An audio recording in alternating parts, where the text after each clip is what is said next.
법의 길을 가고자 대학교 법학부에 들어간 일본의 젊은이가 있었습니다. 졸업과 동시에 젊은이는 교육자가 되기로 진로를 바꾸고 대학원에 진학하죠. 다른 사람들보다 뒤처졌다는 생각 때문에 젊은이의 마음은 조급했습니다. 만나는 사람들마다 지금 하는 일이 뭐냐, 연봉은 얼마나 되냐고 물을 때마다 괴롭고 답답했죠. 우리나라도 취준생들이 추석이나 설 때 가장 많이 받는 질문이죠. 물어보는 사람이야 지나가면 그만이지만 당사자 입장에서는 듣고 싶지 않은 질문입니다. 젊은이 역시 그때 마찬가지 심정이었습니다. 진로마저 포기하고 싶었던 때가 한두 번이 아니었죠. 그때 젊은이를 잡아준 이정표가 바로 독서였습니다. 독서는 불안과 괴로움을 잊을 수 있는 유일한 시간이었습니다. 좋아서가 아니라 고민을 잊기 위해서, 하나라도 배우기 위해서 선택한 습관이었죠. 독서가 본인에게 미친 영향이 엄청나다는 사실을 깨닫게 된 것은 젊은이가 시간 강사 자리를 얻고 난 후부터였습니다. 독서를 통해서 젊은이는 사물과 현상을 바라보고 생각하는 힘, 풍부한 간접 경험, 타인의 의견을 조합해서 새로운 생각을 창조하는 능력을 기를 수 있었습니다. 그 힘은 젊은이가 대학교 교수가 되는데 결정적인 동력이 되었고요. 글을 쓰고 책을 출간하고 강연하는 뿌리가 되어주었습니다. 젊은이는 독서의 영향력을 이렇게 이야기합니다. 책에서 흡수한 지식과 생각이 내 안에 쌓여서 무슨 일이든 자신 있게 할 수 있는 토대가 되었고, 선택의 기로에서 후회 없는 결정을 내릴 수 있는 이정표가 되었습니다.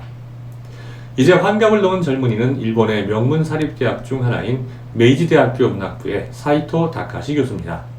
다카시 교수는 지금까지 독서, 언어, 대화, 교육 등 다양한 분야에 걸쳐서 100권 이상의 저서를 냈으며 우리나라에도 많은 팬을 거느린 베스트셀러 저자이기도 합니다. 문화체육관광부가 올해 1월 발표한 2021년 국민 독서 실태에 따르면 2020년 9월부터 지난해 8월까지 만 19살 이상 성인 연령층에서 한 권이라도 책을 읽거나 들은 사람의 비율인 연간 종합독서율은 47.5%에서 8.2%포인트 감소했습니다. 성인 인구의 절반 이상이 1년에 책 한 권을 안 읽는다는 거죠. 독서량은 2년 전 7권 이상에서 지난해에는 4권 정도로 점점 더 적어지는 추세입니다. 지금까지 살아온 대로 살겠다면 사실 책을 안 읽어도 좋습니다. 살아가는 방법을 선택하는 건 본인 몫이니까요. 그러나 다카시 교수처럼 어제보다 다른 오늘과 내일을 만들고 싶다면 책을 읽어야 합니다.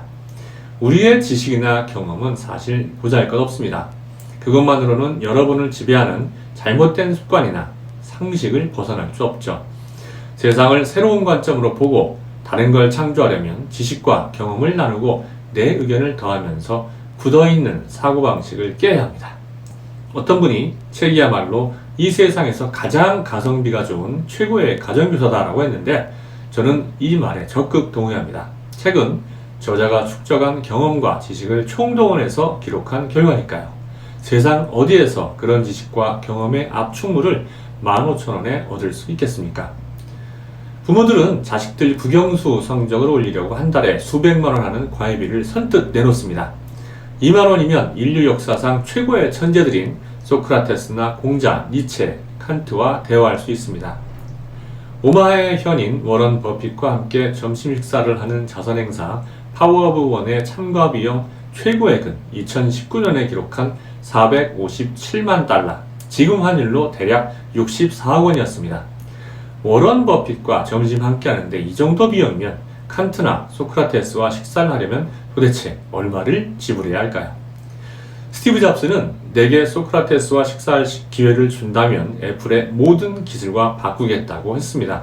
애플의 모든 기술이라면 최소한 수조 원에서 수십조 원 정도 되겠죠? 수조 원의 돈보다 소크라테스의 지식과 경험이 중요하다는 스티브 잡스. 확실히 일반인과는 뭔가 달라도 다릅니다. 성공한 사람들은 이처럼 돈보다 돈을 벌게 만드는 지식과 경험을 더 중요시합니다. 여러분들은 과연 어떠신가요? 존 스튜어트 밀은 19세기 영국의 철학자이자 경제학자이며 사상가입니다. 그의 아버지는 당대 최고의 석학이었던 제임스 밀이죠. 제임스 밀은 아들이 어렸을 때부터 철학 고전 독서 교육을 실시합니다. 별난 아버지 덕분에 제임스 밀은 또래들이 장난감을 가지고 놀 시간에 플라톤과 서양 철학을 공부했습니다. 12살 때는 아리스토텔레스, 13살 때 애덤 스미스를 공부했고 16살에 계몽주의 철학을 공부하면서 제러미 벤담, 데이비드 리카도와 토론할 정도였습니다.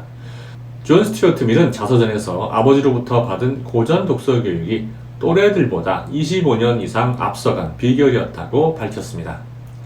밀의 사후에 잊혀져가는 고전 독서 교육법은 1929년 미국 시카고 대학 5대 총장으로 취임한 로버트 허친스에 의해서 부활합니다.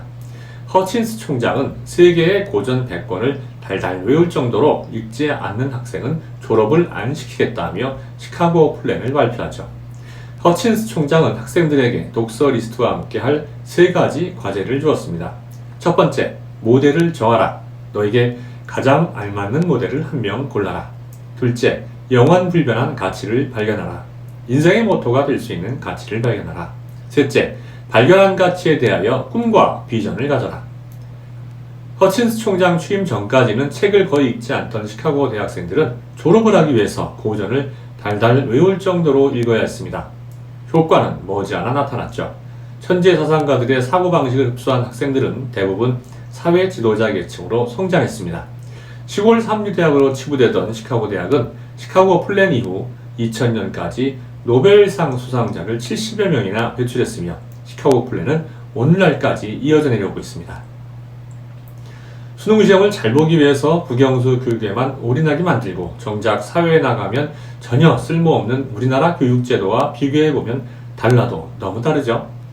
교육부 담당자들은 시카고 대학을 비롯해서 각국의 다양한 교육제도를 참고해서 진정한 교육 100년 대계를 만들 생각을 하루빨리 해야 합니다.